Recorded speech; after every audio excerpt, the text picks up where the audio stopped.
Mr. President, between 1 and 10, how would you grade the White House response so far to the I'd say it was a 10. We know where Donald Trump stands on the government's response to Puerto Rico, and it's fair to say the news media has been following the story. Some news outlets are still providing daily reports. We're told the bank system collapsed, and now those who have been staying in line, there's no guarantee. So finally, we knew that they knew about our situation. But data collected by U.S. media watchdogs is clear.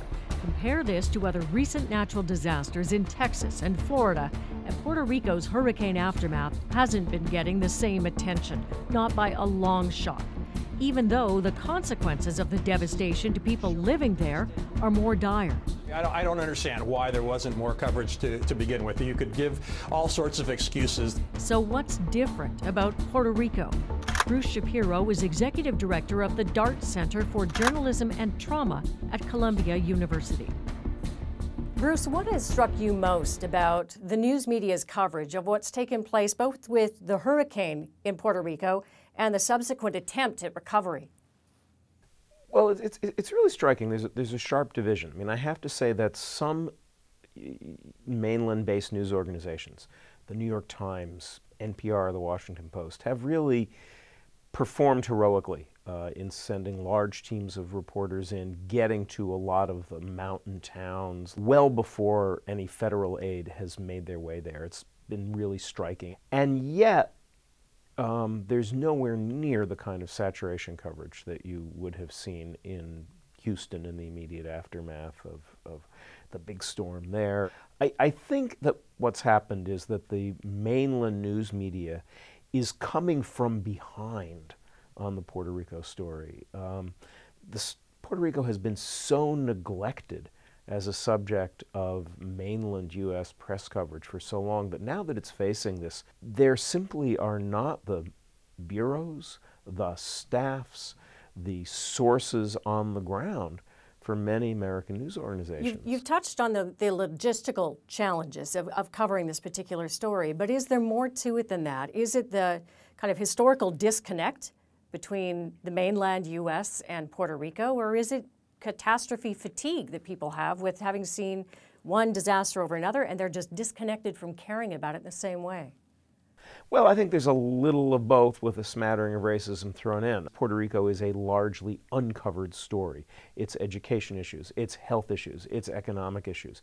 Then you throw this massive disaster of Storm Maria onto the island.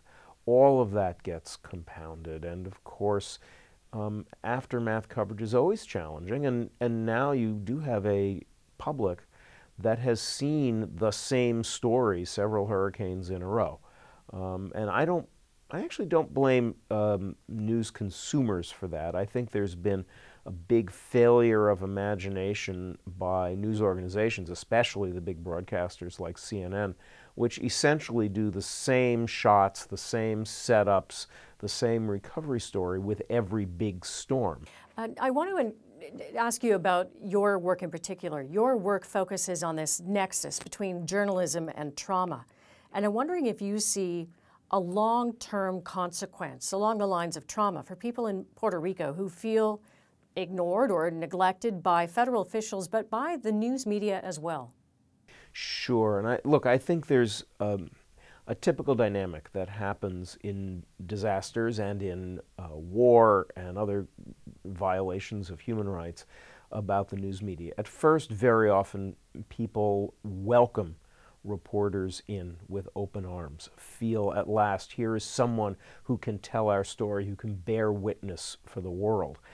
And then when either the reporters may or may not do a great job, or more likely when the world simply turns its back, a lot of anger does get focused, rightly or wrongly, on journalists still on the scene. I think the public health consequences of this disaster, psychologically, are part of the story that reporters need to cover. I think as well that sense of abandonment, betrayal, moral outrage, which we did see also in New Orleans after Katrina with tremendous political consequence. Bruce, thanks so much for your insights on this. Glad to be here.